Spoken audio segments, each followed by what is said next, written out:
Agradeço o carinho de vocês, todas estarem aqui. Agradeço a alegria de estar com o Alex, a companhia do Caminho Velho. O Henrique, eu acho que é a primeira vez que nós nos encontramos. E queria dizer inicialmente que esse é um processo da companhia do Caminho Velho, que é um processo de encontros, né? De encontros de pessoas que estiveram aqui nessa escola na primeira turma. Eu fui da primeira turma de direção, Alex da primeira turma de dramaturgia, as atrizes, a Jojo da turma de humor, A Jojo de humor, a Ana Luana de de direção e a Carol Carol de cenografia, cenografia, o também Vitor de sonoplastia. sonoplastia. Então, assim, uma década e 2 anos depois, a gente se encontra nesse processo, é muito significativo. Também, ela não está aqui, mas prestar uma homenagem a Telum e Ellen, que é uma parceira minha já de muitos anos. Nós estamos trabalhando na cenografia, no figurino, já há 5, 6 peças espalhadas por aí. Então, é muito importante esses encontros, que eles são duradouros, né? Então, os encontros que vocês estão iniciando aqui, eles também podem ser muito duradouros, e muito importante eles se espalhem, né? E a alegria de encontrar o Henrique, que ele e o grupo deles são uma referência para mim no trabalho de dramaturgia, de encenação, e também nas possibilidades poéticas e possíveis que eles trazem nos textos, como Jaci, ou A Invenção do Nordeste, que é a partir de um livro, né, sobre isso. Então, nesse projeto, o Alex havia perguntado muito sobre com quem conversar, essa preocupação nossa de ter esse diálogo muito franco, verdadeiro, com fazedores e fazedoras de teatro que estão e são da amplitude, né, dos Nordestes, dos vários Nordestes que existem. A ideia também era ter um encontro com o Nildo Moreno, porque essa peça também faz uma referência ao trabalho do Nildo, que é um dramaturgo brasileiro, pernambucano, que escreve há muitos anos. Eu me lembro do primeiro ano da turma, do primeiro semestre aqui na SP, em 2010, o Nilton veio visitar a turma de dramaturgia. Tem até hoje um livro com o Agreste, um texto Agreste, que é assinado pelo Nilton Moreno. E aquela peça e aquela montagem, eu acho que é do Márcio Abreu. Márcio Abreu. Isso. Tem uma direção, assim, uma encenação incrível, com 2 atores, e aquilo me marcou muito, aquele texto, aquela peça, me toca muito, e também foi uma referência muito forte para que eu pudesse, depois, tempos depois, escrever esse texto, né? Esse texto, ele nasce de uma escrita de alguém que é da Amazônia. Eu sou paraense, né, nascido e criado, inclusive a minha mãe veio do Pará, está presente aqui hoje. Somos do interior do Pará, mais de 1.500 quilômetros de Belém, dos rios, do Rio Tapajós, Amazonas. Mas eu vim de uma Amazônia que é uma Amazônia nordestina. Então, essa ideia de que o Nordeste está em todo lugar, ela é muito verdadeira, né? A Amazônia é muito ampla, né, no sentido de tanto a Amazônia brasileira como as Amazônias de outros países, né? E a presença nordestina foi determinante para que aquela região passasse a ter alguma demografia, né? Então, desde o início do século, final do século XIX, desde a época do Império, né, do século XX, dos seringueiros, depois com a Segunda Guerra Mundial, né, muitos seringueiros do Acre, do Amazonas, do Pará, né, perto da região onde eu nasci, tem uma vila chamada Fordlândia, que foi criada pelo Henry Ford, para que as pessoas pudessem extrair ali o látex da seringueira, e era uma vila de nordestinos. Então, a minha infância toda, né, que vim também de filho de imigrantes, foram para a Transamazônica, foi uma infância com essa presença nordestina, assim, na mesa, no dia a dia, nos encontros, né? Então, esses imaginários, que para algumas pessoas são muito clichê do Nordeste, para mim eram muito maravilhosos, no sentido do maravilhoso mesmo, né? As referências, por exemplo, que os maranhenses que foram trabalhar no garimpo, no Alto Rio Tapajós, muitos morreram lá, na Serra Pelada também, eles traziam muito essa coisa de São Francisco de Canindé, do Ceará, a imagem, a presença do Frei Damião, que era vivo ainda vou falar da nossa infância, o Frei Damião. Então, as aparições do Frei Damião na televisão, ao que as pessoas tinham como referência do Padre Cícero, do Frei Damião, ou mesmo, né, do Lampião e Maria Bonita, pelo bando, a resistência a Lampião e Maria Bonita. Eu me lembro da morte do João Cabral de Melo Neto, e que eu pude ver a reexibição do Morte e Vida Severina, né, que foi o trabalho audiovisual que a Globo fez algum tempo antes, e aquilo tudo foi muito, era uma efusão no meio imaginário.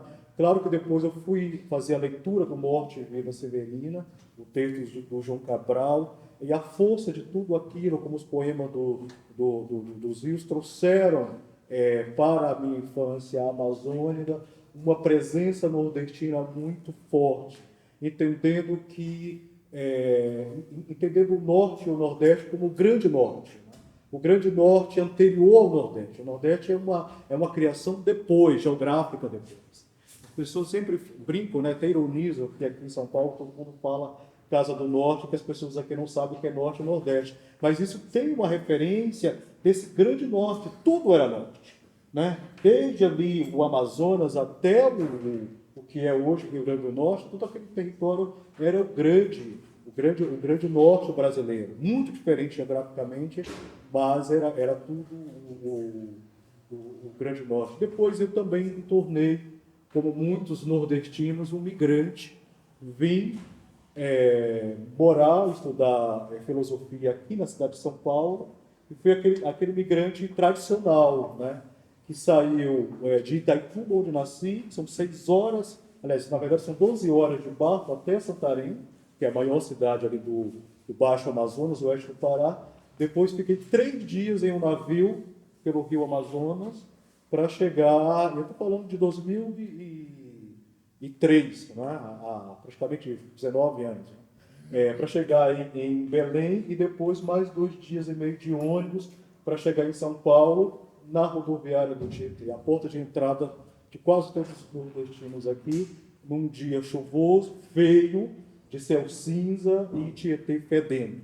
Essa foi a minha recepção aqui em São Paulo. Minha família é amazônica, está toda lá e eu mantenho essa relação fortíssima. Depois eu quis mesmo ir presencialmente entender pouco que se pode entender da complexidade que é o Nordeste, nos seus sertões, agretes, zona da mata, meio norte, tudo que é aqui os estados são muito diferentes, os sotaques são muito diferentes, as comidas são muito, muito diferentes, e foi para mim assim, quase uma frase de efeito, mas muito verdadeira, assim, um reencontro de almas, tá? Mas para mim o Nordeste não são as capitais, Natal, na sua beleza, Recife, é o interior, sabe? São os interiores que já povoavam a minha memória através dos fotógrafos, principalmente do Araquém Alcântara, que fotografou muito, né? O Sebastião Salgado, mas outros fotógrafos de lá, como o Tiago Santana, que tem um livro lindo chamado Céu de Luiz, que ele fotografa Exu, que fica em Pernambuco, né, quase na divisa com o Ceará, a cidade do Luiz Gonzaga, e aí você vê aquela imensidão de fotografias, são enormes, uma edição do Sesc, né, se abre, fica assim, quase uma coisa enorme de fotos, com aqueles vaqueiros e os meninos acompanhando os pais. Eu fui antes, mais para o interior de Pernambuco, e depois fiz uma amizade com alguns fotógrafos do Rio Grande do Norte, né? Um de Mossoró e outro de Natal, e escrevi um roteiro para um média-metragem que até hoje não existe, foi em 2017, como quase tudo do cinema, né? E aí fui para Afonso Bezerra, que era a antiga cidade de Carapebas, e nós ficamos todo mundo ficou junto numa fazenda chamada Santa Clara, do lado ali de Afonso Bezerra. E eu pude conviver com a comunidade durante quase um mês, não é? E conviver com um pessoal que realmente é vaqueiro no dia a dia, não é? Que está ali realmente, cuida de alguma coisa, ainda entra no mato, que a gente entende quase como uma coisa muito arcaica, muito antiga, mas que é presente ainda nessa realidade dessa comunidade. Então o vaqueiro não é uma criatura folclórica, né? Algo, não é o padre da festa junina que aparece uma vez por ano, não. O vaqueiro ele existe, ele é um sujeito. Quando alguém põe esse chapéu, ele é diário, ele está ali para proteger do sol. Mas eu acho que deve, com certeza, haver vários nordestinos aqui, provavelmente, mas é uma coisa assim que é como você está no estado de fotografia de um filme o tempo todo, está ali. Que a luz é uma coisa que você não encontra em nenhum lugar, pelo menos do mundo de onde eu fui. Não é? Então, estar no final de tarde, debaixo de um pé de juazeiro, ao lado de uma casinha de pau a pique, claro, eu estou falando de um universo rural, né? Não que eu estou falando de um clichê do Nordeste, mas esse é um universo rural. Né? Você está ali e a cor daquele barro, não é? Ou, às vezes a terra é arenosa, às vezes é vermelha, quando chove, tudo estava seco e de repente floresce e vira uma outra coisa. E as pessoas, quando elas abrem a boca, você parece que você está diante de vários griots, né? De vários ali narradores e narradoras. As pessoas estão narrando, elas sempre têm muitas narrativas. Isso não é uma generalização, mas são pessoas que estão sempre dispostas a narrar muito, a conversar com você. Eu falo que é um tratamento de ser humano que não existe mais em São Paulo. Pelo menos eu acho que não existe. Na periferia, me disseram, você morou muito tempo no centro. Vai para o bairro, não sei o quê, da Zona Sul de São Paulo, você vai encontrar isso. Mas é um tratamento de ser humano que eu não encontro aqui. Em 20 anos em São Paulo, eu não encontro em qualquer lugar onde é crédito ou débito, CPF, essa correria toda. Né? Não é uma idealização do ser nordestino, né? Mas ainda é uma forma de tratamento humano, talvez eu só tenha encontrado em Angola. Talvez seja uma coisa, às vezes, da própria negritude e do próprio traço indígena do nosso povo, que as grandes metrópoles se perdem muito. Já em Recife, por exemplo, eu sinto já essa relação mais endurecida, né, mais sofrida. Né? Então, para não me alongar, eu escrevi alguma coisa há algum tempo sobre essa peça, mas não é uma análise minha, porque eu não sou um crítico da minha própria peça e nem pretendo fazer isso. Né? Só foi alguma coisa que eu escrevi há algum tempo, né? Até compartilhei com o grupo. Há algum tempo que nós namorávamos a ideia de... sempre admirei muito o trabalho do Alex, né, da direção dele, no sentido de estar ali próximo dos dramaturgos que estão aqui, nós que somos os dramaturgos não importantes, os anônimos, né, os não reverenciados, e tem um diretor que está disposto a olhar o nosso trabalho. Né? Eu tenho um trabalho longo na dramaturgia, já de 12 anos, que eu reuni, inclusive, nesse livro. Eu vou deixar aqui na biblioteca da escola. Oratório no Deserto de Sal, essa aqui é a tradução para o espanhol, são 13 peças. Não é? E compartilhei esse texto com o Alex Araújo, e ele se sentiu provocado a fazer essa montagem do texto.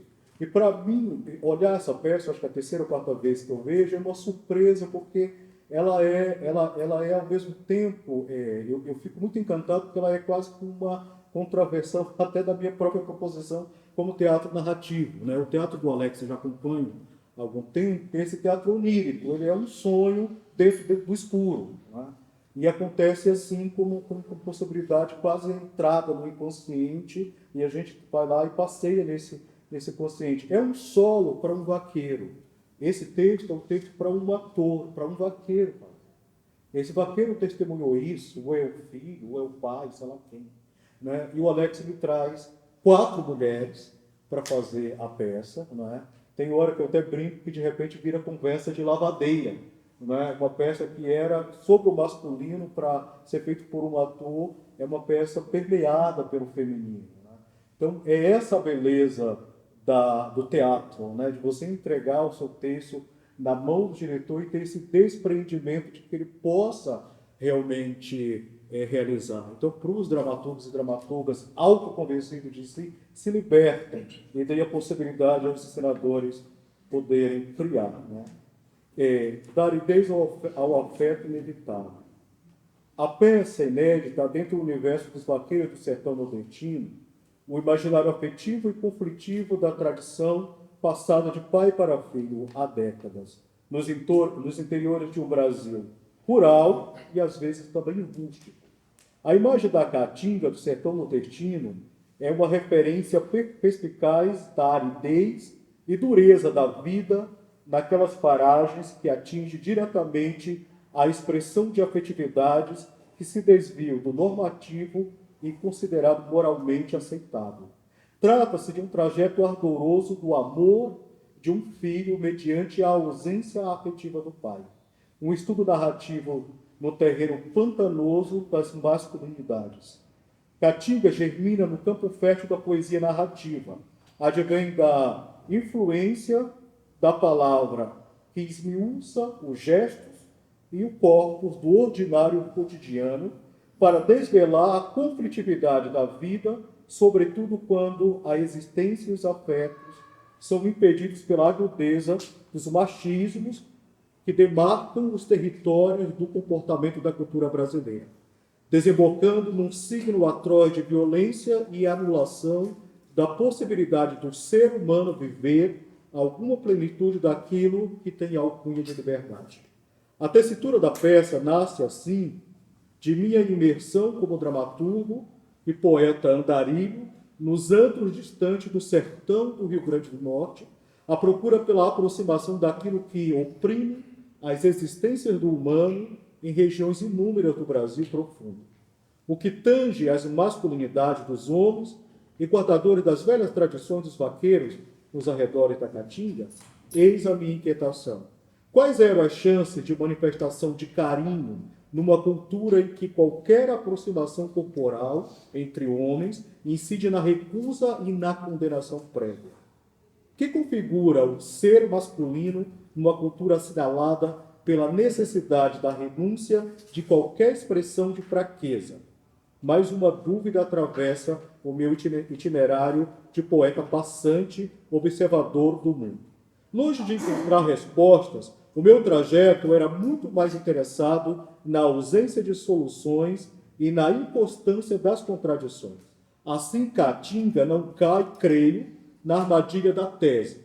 Não se circunscreve a realidade como coisa fechada e determinada, ao contrário, enfrenta-a e a acolhe da complexidade manifestada nas inverdades que alimentam a via crucis humana.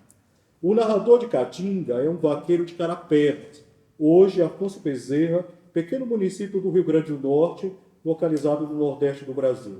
O vaqueiro nordestino cuida do rebanho de gado ou de cabras em terra de Caatinga, vegetação formada por aroeiras, juremas e juazeiros, em que a maioria das plantas perde as folhas e os troncos tornam-se esbranquiçados num longo período de seca. O narrador faz uso de indumentária própria dos vaqueiros da região, feita de couro, composta por perneira, que é a calça, gibão, que é jaqueta de couro ou sobretudo, o chapéu de couro de abas largas, dobradas no meio, o peitoral, que é o avental de couro, luvas e botas também de couro. A narrativa da saga desventurada é pontuada por aboios, cantigas que guiam a boiada ou chamam os bois dispersos. Ao longe, de costas, o vaqueiro entoa aboios. Aos poucos, aproxima-se daqueles que o ouvem e desvela o semblante marcado de sol e labuta. Todo instante, ao longo da narrativa, quando se sente tomado por espécie daninha de ausência, volta a entoar aboios, que surgem exatamente como uma espécie de acalanto, ladainha, ou mantra para reavivar as forças e acalmar os fantasmas que o inquietam. O narrador não toma partido, ou toma. Está mais próximo do pai ou do filho? O narrador é o pai ou é o filho? É o pai e filho. É o pai que se reconecta com o afetivo que ele tenta negar ou busca no filho? São indagações em camadas que só o espectador, a espectadora, responderá se assim desejar. Caatinga não abrevia a masculinidade dos vaqueiros, da Caatinga a rudeza dos gestos, a recusa do afeto. Vai por outros caminhos, desvela, desmonta, atinge pela poesia o drama humano da procura contínua de ampliar vazões e horizontes, inteirasse da completude da encruzilhada que é Afonso Bezerra, Rio Grande do Norte, janeiro de 2017. Assim passo a palavra para o nosso querido Henrique Fone.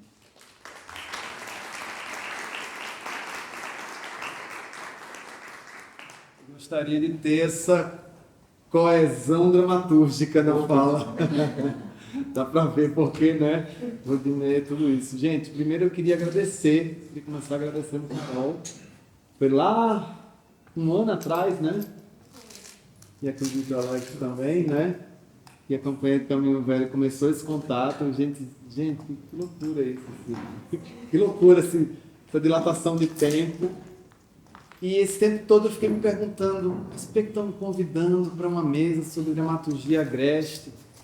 Eu que sou um dramaturgo urbano, que talvez as pessoas conheçam mais o trabalho do Carminho, o trabalho de dramaturgia, através de uma peça que vem desconstruindo essa ideia de Nordeste estereotipado. Mas, chegando aqui, eu entendi o porquê. Acho que eu estou entendendo, e não sei se foi intencional, não sei se isso é por acaso, mas parece que tem uma egrégora se formando aqui, porque eu vou só mostrar para vocês o tanto de coincidência que tem nessa mesa. Nós temos um paraense que migrou para São Paulo, temos um amazonense que migrou para o Nordeste, então ele construiu a carreira dele como dramaturgo aqui, né? Salvo engano.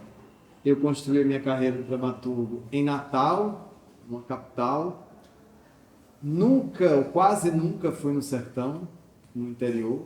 Praticamente tudo, minhas referências como da minha parceira de trabalho, Quitéria Kelly, são The Police, os mais velhos aí, né? Enfim, Pink Floyd, e por aí vai, porque a gente era a galera do rock, da galera que entendia a criação artística atravessada por várias referências.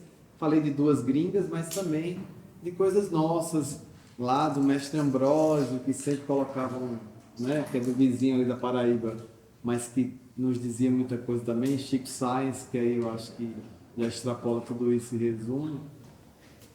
Mas esse encontro que eu falei, além disso, é muito curioso que essa peça trata do desejo, desse desejo homoafetivo. Eu trago, inclusive, um livro que são 3 peças chamado Dramaturgia do Desejo, que é sobre isso, são 3 peças sobre isso. Uma delas foi escrita da forma como você foi impactado por Agreste, de Milton Moreno. Eu fui impactado por Grande Sertão Veredas, e para mim, o mais forte dali era o desejo de um homem por outro homem, e não era um desejo de um homem por uma mulher disfarçada de homem, porque o que se dá ali é um homem que se apaixona por outro. Então, dali eu escrevi uma peça que chama Mar Aberto. Ele escreveu essa peça em convivência numa cidade do interior do estado que eu moro, né, que me criei no Rio Grande do Norte, e eu escrevi essa impactado por uma outra realidade de uma outra cidade litorânea, convivendo com pescadores durante uma semana. Olha que louco, nada disso foi pensado, nada disso eu acredito que tenha sido estudado antes. Mas há aqui um começo de diálogo sobre uma dramaturgia que, apesar de tomarem caminhos muito diferentes, elas estão convergindo num lugar que, para mim, é cada vez mais urgente e precioso, que é falar sobre o desejo. E seja desejo homoafetivo, seja desejo do que seja desejos antagônicos, seja essa loucura que a gente está vivendo hoje, em 2022, pós-eleição de Lula, onde tem pessoas desejando matar ali fora, tem pessoas desejando, enfim, o quê? E tem um outro tanto de pessoas, inclusive aqui com certeza, desejando o amor, desejando... E agradecidos que a gente está de novo vivendo um momento de, parece que a gente está chegando naquilo que a gente almejava anos atrás, que era um espaço de convivência com a diversidade, de encontro dos diferentes, de uma fala que não seja atravessada por sempre um dedo em riste, uma acusação, uma negação de vida, né? A gente está aqui na busca dessa construção de desejar uma vida melhor. Então, eu vi hoje aqui muito curioso, porque usando elementos que estejam sonoramente, fisicamente, materialmente, ou nesse imaginário de um Nordeste inventado, que eu tanto critico, usado, eu acho que as poucas vezes que eu vi, de um jeito do afeto muito direto e muito despreocupado em reproduzir o que é que isso represente para uma cultura de uma cidade interiorana. Eu acho que não houve aqui uma busca de que esses elementos ganhassem representatividade e afetividade com as atrizes que fizeram, assim. Dá para ver o trabalho de vocês, assim, mergulhado nisso, sabe, uma beleza poucas vezes vista. E, assim, eu não conseguiria imaginar essa criação nesse lugar, como talvez o Rudney afirma também que não, mas ela faz todo sentido, porque ela está atravessada desses afetos, o onírico, e aí vem uma coisa que também me colocou assim em questão: por que eu vou conversar com essas pessoas lendo o texto do Rudney, que eu achava é muito mais um conto do que uma peça, é muito mais obviamente a dramaturgia te move no caminho da construção da cena e tal, mas como é que isso se fecha? Eu fiquei pensando, como é que isso se encontra com o jogo cênico? E aí eu pude ver, assim, eu acho que essa obra só faz sentido realmente com esse encontro, no encontro da montagem. Então, é dramaturgia com essa potência e esse desprendimento, porque você ali não conduz, acredito, eu quando li não vi uma condução para o encenador fazer assim ou assado, né? Dava as indicações e o universo. E aí é curioso, porque assim, a minha pesquisa é da desconstrução do estereótipo, mas da construção do afeto. Então eu acho que se a gente encontra uma obra que faz uso dos elementos que estão lá e continuam lá, na realidade do sertão, atravessado por esses afetos, para mim faz todo sentido. Para mim faz todo sentido. E aí, muito boa a fala do Rudney dizendo desse grande norte, que inclusive é uma coisa que eu acho que vocês com certeza ouviram muito por aqui, né? Os mais velhos, sobretudo, dizem, ele é lá do norte. Até pessoas mais novas também se referem ao Nordeste como sendo o norte, né? Mas porque isso é uma invenção muito recente, né? A invenção, isso que a gente faz na peça a partir de uma tese de doutorado, é um fato histórico. O Nordeste foi inventado mesmo. Essa região, como a gente entende hoje, ela surge pela primeira vez em 1919. Ela é citada pela primeira vez. Ela só se constitui como esse limite geopolítico já em 1940 e pouco, quando o IBGE faz o primeiro censo delimitando essa região. Então é muito recente, é 80 anos, sabe? E quando se fala de invenção, eu acho muito boa esse termo que o Durval Muniz usa, que é o autor do livro que ele se baseou, é porque se criou o regionalismo e todos esses elementos que a gente está vendo de novo agora em Mar do Sertão, infelizmente, inclusive tenho amigos lá, meu Deus, sendo reiterados. Quais seriam eles? Uma cidade onde o tempo não passa, onde só tem uma igreja, um padre, uma fofoqueira, uma beata, um coronel, um pistoleiro, um vaqueiro. Se você for em qualquer cidade do interior, de qualquer estado do Nordeste, você vai encontrar essas figuras transmutadas em outras. Não é que é uma beata que defende a igreja. Existe hoje outras formas de ser diácono, no sentido que eles restringem. Não é que é um padre que é o cara. Enfim, o padre também é o coronel, como é o caso mesmo do padre Cícero, que era um coronel. Né? Sabe assim, isso é atravessado. O que eu quero dizer é que não, essa redução quem fez foram as artes. Esse local de compartimentar que a pessoa é isso, e tinha um plano. Esse é um plano de dominação política, a gente sabe. Né? Reduzir para dominar.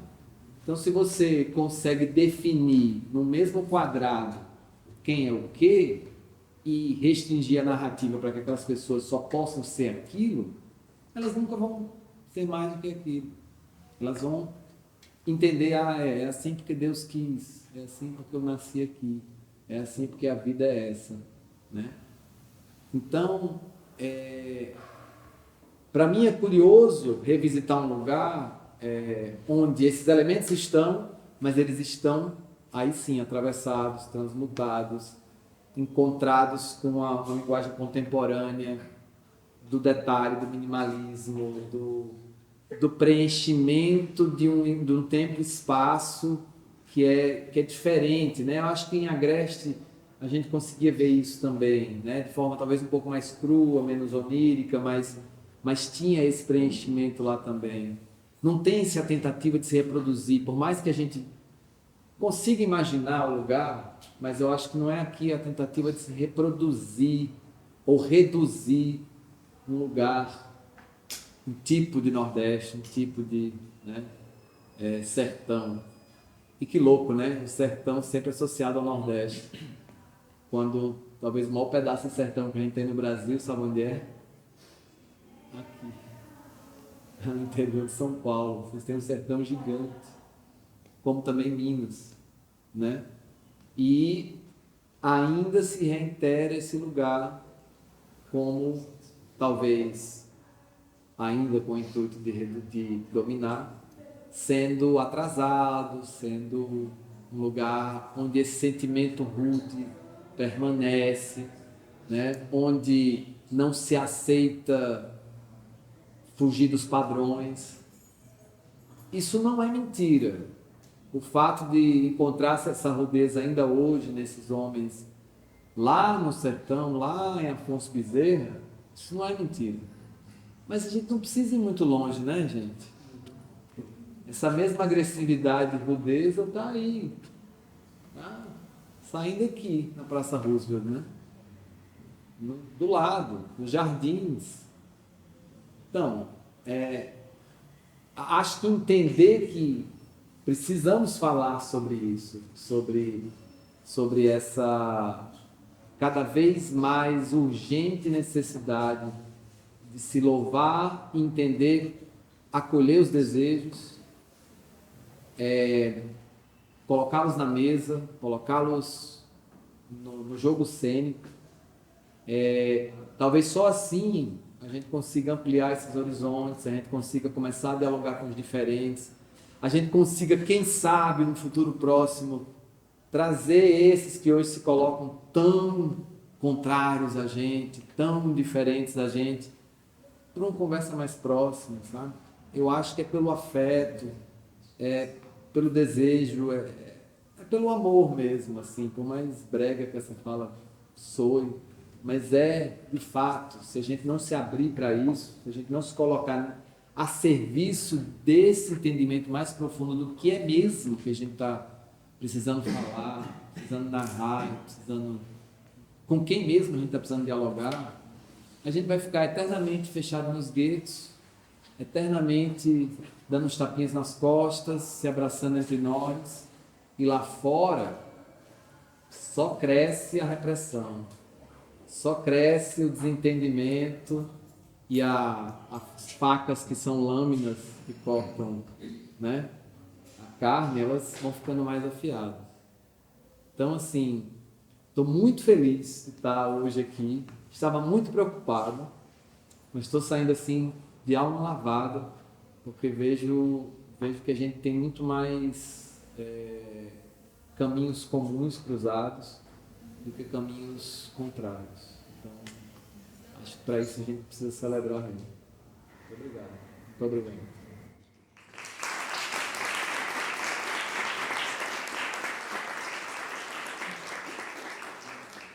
Eu gostaria de falar que o Milton estaria aqui, mas infelizmente ele está de luto, teve alguém da família dele que faleceu e ele não pode estar aqui.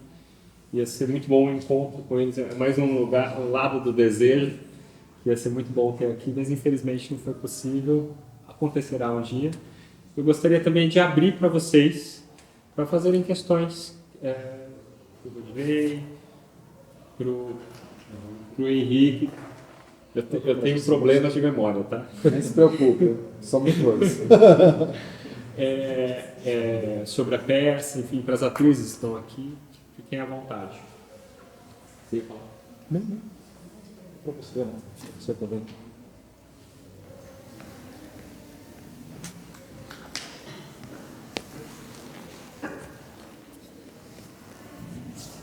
Eu tenho uma, então. Queria lançar para as atrizes, na verdade.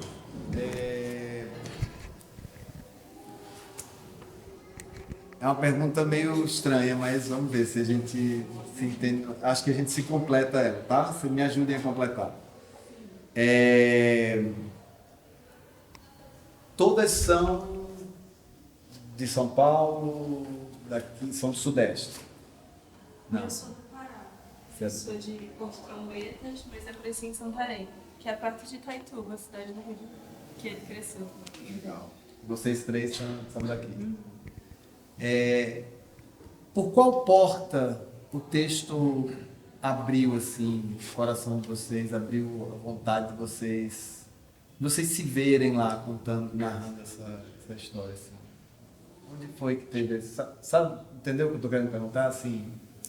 Onde é que qual é o elemento que atraiu os elementos, enfim,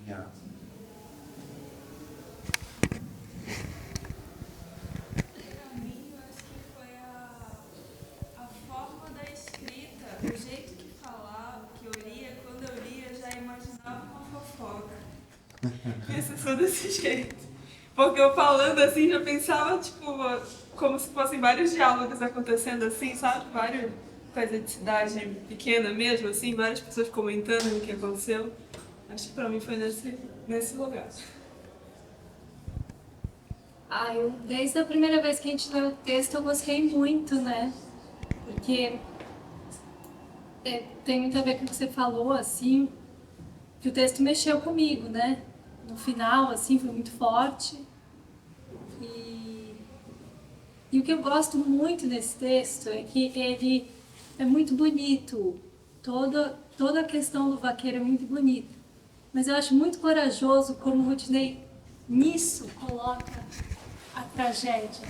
Porque a gente vê essa coisa linda, mas é nessa mesma coisa linda que tem essa incompreensão, né? Que para mim, com o tempo, foi ficando cada vez mais nítido que é uma tragédia. O significado de tragédia eu entendi mais por conta desse texto. Porque significado de tragédia acho que tem a ver com isso, assim, que essa peça fala muito de amor, né? Esse pai ama esse filho. E há uma coisa que não consegue aceitar, não consegue se comunicar. Então, e eu gosto muito do final, porque o final é bonito. Mesmo depois que aconteceu a tragédia, nasce o verde na caatinga, assim. Então eu gosto disso, assim, que ele, acho que cabe os espaços do desejo, do afeto, que são lugares contraditórios, né?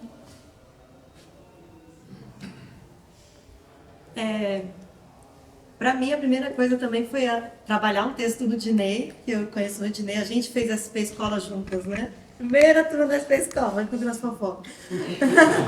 A gente fez junto, então eu já tinha muita vontade de trabalhar com o Rodney. E a gente já tentou algumas vezes, né? Mas não era o momento, eu acho. Então essa poética chegou para mim, aí eu falei, uau, vamos. E aí lendo...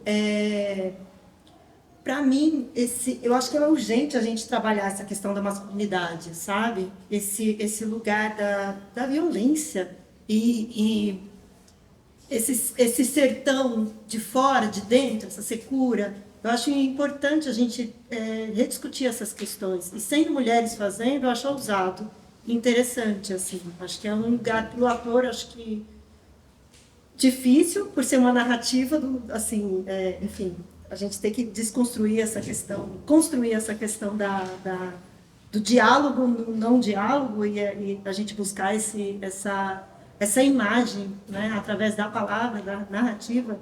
Para mim, acho que foi muito interessante mesmo essa pesquisa, né, da palavra. E aí várias camadas, assim, mas eu acho que é interessante mesmo essa discussão, né, a gente vê até a mesa, né, trabalhar sobre masculinidade e atrizes, mulheres, como é que é esse diálogo, né? E o não diálogo também. Eu acho bacana por conta da encenação também. Mas a poética, ela me chegou pelo coração, porque bate mesmo a palavra, o jeito que o Rodney costura as imagens, é muito gostoso de fazer, né? E a gente conseguir transmitir isso para o público, que é interessante também. Aqui a gente fez muito perto do público, né?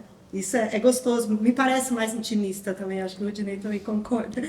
A gente já fez num espaço maior que não teve essa aproximação, assim, então é outro lugar. Mas acho que é por aí. Para mim foi pela sua avó.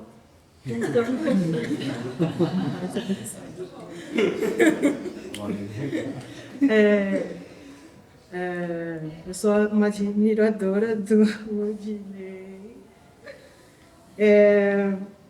Acho que o texto em si, de ser um texto de pai e filho, né? Um universo masculino, ele é muito próximo a mim, esse cotidiano desse texto é muito próximo a mim, mas no inverso, né? Porque minha família é do interior de São Paulo, Ribeirão Preto, e é uma família constituída por apenas mulheres. Então, chega muito em mim, só que no universo feminino, mas não pelo silêncio que é entre pai e filho. Na minha família tem muito diálogo, inclusive, mas não diálogo sobre sexualidade. Aí é uma coisa que você procura entender como que é. É difícil tocar no assunto, porque antes era só a minha avó, depois ficou só a minha mãe, aí para dar conta de 3, né? Então, e depois mais uma, aí como que faz? Então, ela sempre foi muito reservada contra isso, assim. Mas a proximidade com a natureza do interior, ela é muito forte, assim, ela é muito presente, sempre foi muito presente.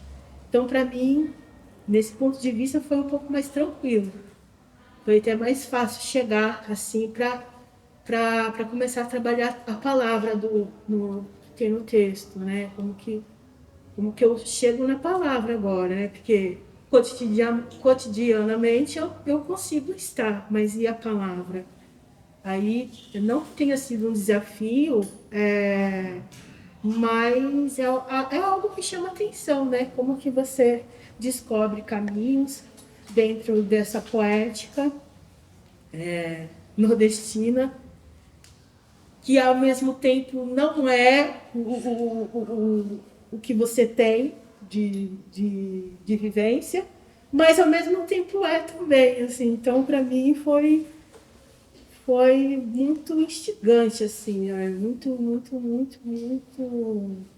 sei, se descobrindo coisas também, revivendo outras coisas que tem no texto. Nossa, eu já vivi isso, caraca, não, teve um dia do cavalo, que não sei o que, já, não sei o que, da charrete, lá. Sabe, são coisas assim que chegam muito, muito perto do que eu tenho como vivência, assim.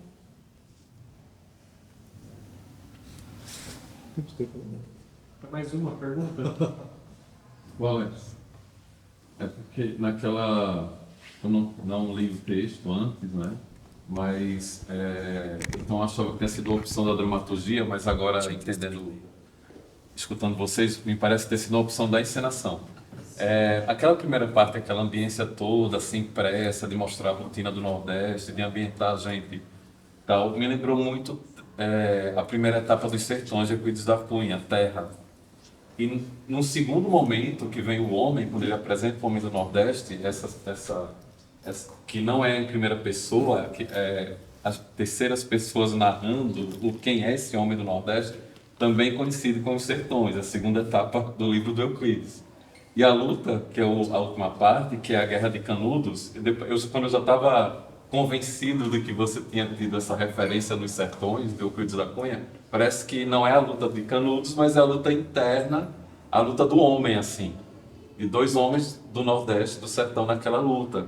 Então, assim, teve essa referência dos Sertões, eu viajei muito. Essa referência ao Euclides da Cunha. Qual é o seu nome? Lourenço. Doutor? Lourenço. É dramaturgia da dramaturgia ou direção? Dramaturgia. Primeiro, obrigado pela leitura tão rápida de fazer uma leitura tendo como referência os Sertões. Engraçado, eu sequer pensei nessa possibilidade. Agora, você falando me lembrou um livro que eu li faz muito tempo, né? Mas pensando em forma ou em estrutura, eu não... Na minha cabeça eu não tinha pensado assim, né? Espero que você depois tenha aqui o livro, né, com as peças, e essa coisa da geografia, esse passeio geográfico, ou esse passeio pelos elementos minerais e vegetais, né?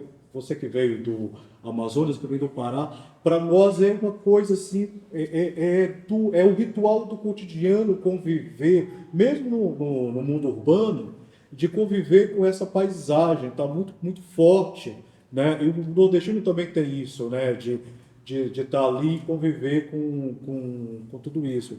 Mas em termos de estrutura, não. Eu não talvez tenha vindo como o eco possível, né? de fazer. Agora tem algo que você tocou, né? De ser um conto, né? Eu vou deixar na biblioteca, talvez até sortear alguns aqui. A minha preocupação da escrita dramatúrgica, né, ela nunca é dentro do ponto de vista de uma visão tradicional do drama, né? Então, para mim, se o começo da escrita ele se dá uma estrutura que talvez esteja muito mais próxima do poema, muito mais próxima do que a gente poderia chamar de conto ou crônica, né? Eu vou seguindo. Então toda a minha escrita, desde a primeira peça, ela é muito híbrida no sentido dos gêneros. Eu tão pouco importo com a questão do gênero, ou se alguém vai dizer se é dramaturgia ou não, eu entendo como texto para a cena. Existem partes de várias peças que elas têm sim elementos tradicionais, dramáticos, do diálogo, da conflitividade, aliás, ou não da conflitividade, do conflito mesmo, né?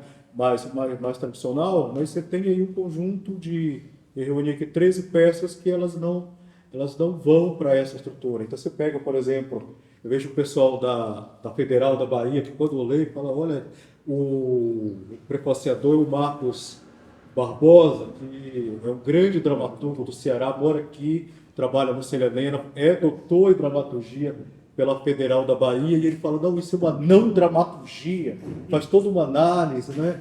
E, gente, sinceramente, eu acho que tem uma coisa maravilhosa, Henrique. Eu acho que quando tem uma questão de classe, né? Eu acho que quando você vem da pobreza, e você tem a oportunidade de estudar, ou chegar estou terminando um doutorado como desculpa o termo, eu estou um pouco me lixando para algumas terminações ou para algumas hierarquias dessa nossa sociedade, ou desse teatro chatérrimo que a gente faz aqui em São Paulo, cheio de guetos, e o teatro mais provinciano que eu conheço é o nosso teatro. Né? E quando ele é um teatro de tese uspiana, eu estudo na USP, né? Não na cênica, mas quando ele é um teatro de tese, né? Não como você fez com a inversão do Nordeste, eu quero mais distância ainda.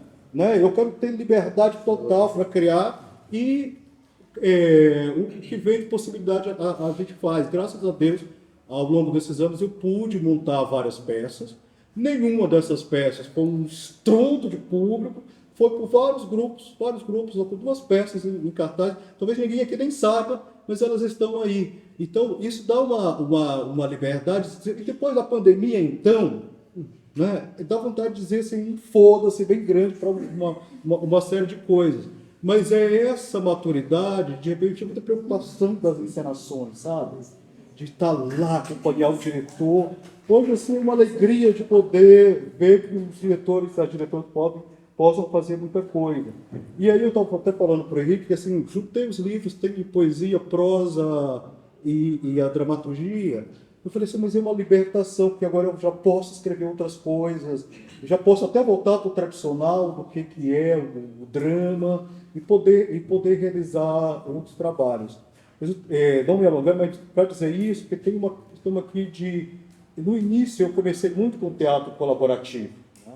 Que era de participar das produções colaborativas com o diretor, e aquelas 1001 experimentações, então o dramaturgo escreveram 10 peças para pegar um pedaço. Então, depois eu fui me recolhendo para poder sentar, escrever, achar que o texto tem que maturar. Então, eu entrego aqui um texto pronto, né? E eu acho que vocês têm muito esse trabalho de pegar o texto já pronto, né? Na companhia a gente só faz isso, né? Dramaturgo fora de sala de ensaio. Isso. Então, eu fui, eles me chamaram para um ensaio, já quase perto da estreia. Eu tive que inventar um grupo para poder encenar as minhas peças. O grupo foi fundado no final de 2011, que é o Núcleo Macabé, né? Eu, como dramaturgo, eu tive que inventar em São Paulo. Eu tive que pegar o tijolinho e falar assim, eu vou criar um grupo para poder ser encenado. Aí, de repente, ser indicado para um prêmio as pessoas querem, de repente, descobrem você, e de repente esquecem. E é assim o nosso teatro. É o final lá da Bibi Ferreira, da peça, gente, que ela faz a ideia, que vai e volta o tempo inteiro, a gota d'água. É esse inferno do mar o tempo todo aqui. Então, ontem fui para outra estreia, que está lá no Teatro Poleiró, havia um país aqui antes do Carnaval. E é outra, então, outra encenação. E aqui tem uma questão do que é, como trabalhar o teatro narrativo. Eu respeito, assim, sobretudo, teatro de narração, né? É um teatro narrativo. E, de repente, o Alex e a companhia, o grupo, traz uma outra vivência. E a última coisa que eu queria dizer, que é sobre conteúdo, forma, que eu já não estou mais interessado sobre algumas coisas de que a gente está preocupado com regionalismo, que isso, né? Por que o Milton Ratum é regionalista? Querendo Suassuna é regionalista? Sabe, você pega uma peça, eu leio textos de um cara que é da Sibéria, né? Você lê dramaturgos, autores russos de várias partes, e a gente, sabe, lê tudo aquilo com esse poder do universal. E aqui no Brasil tem essa coisa chatérrima, mesquinha, que você... Carapebas, Afonso Bezerra, Rio Grande do Norte. Aí todo mundo olha com esse preconceito. E esse racismo, ele está presente.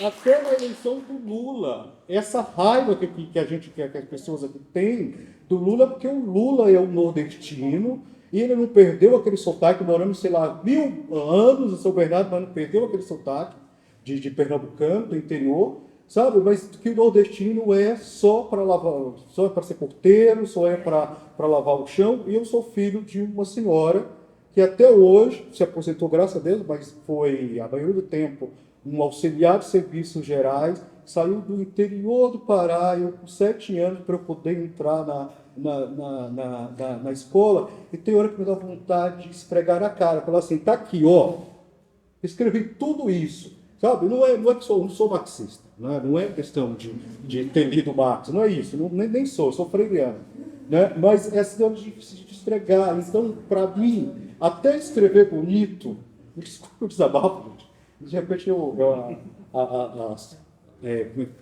apertei o acelerador aqui, mas até escrever bonito é esse orgulho de falar, sabe?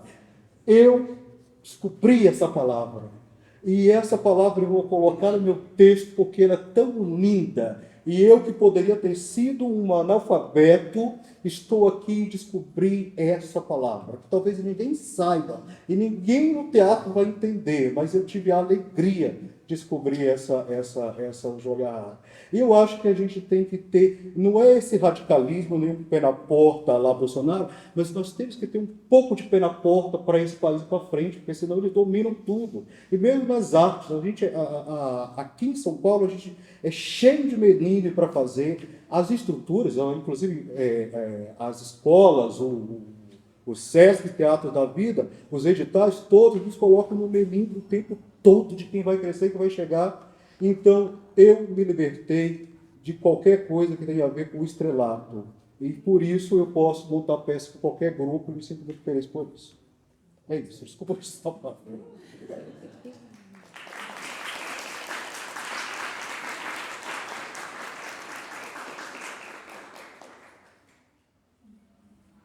Considerações finais? Eu só quero mais uma vez agradecer. E eu acho que, para mim, sair daqui com mais coisa na bagagem. Desejoso a continuar isso, continuar essas trocas. Acho que não conhecia, né, o companheiro Camilo Velho. Eu espero poder a gente fazer trocas lá em Natal, quem sabe, né?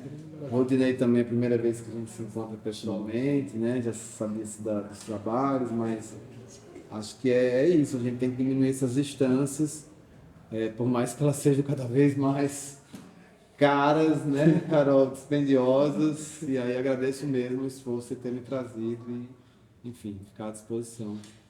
É isso.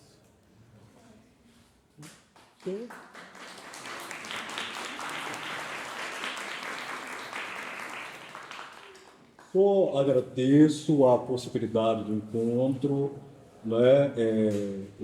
Pensando na memória dessa sala aqui como mais uma peça de teatro narrativo, eu vi aqui o Recusa da Companhia Balaguer, eu vi aqui os irmãos Karamazov da Companhia da Memória, também no teatro narrativo, escrita do Abreu, fiz nessa sala o Transamazônica, que eu mesmo dirigi, então, que veio mais encontros e longa vida a Companhia do Caminho Velho, vocês continuem firmes, e aqui imagino que tem vários dramaturgos e dramaturgos para que vocês possam encenar futuramente, encenar o Berlim, que a gente possa chegar também no Natal, ter essa troca verdadeira, que os tempos sejam novos e que tem recursos para que a gente possa realizar essa troca. Essa troca só é possível graças ao Prêmio Zé Renato da Prefeitura.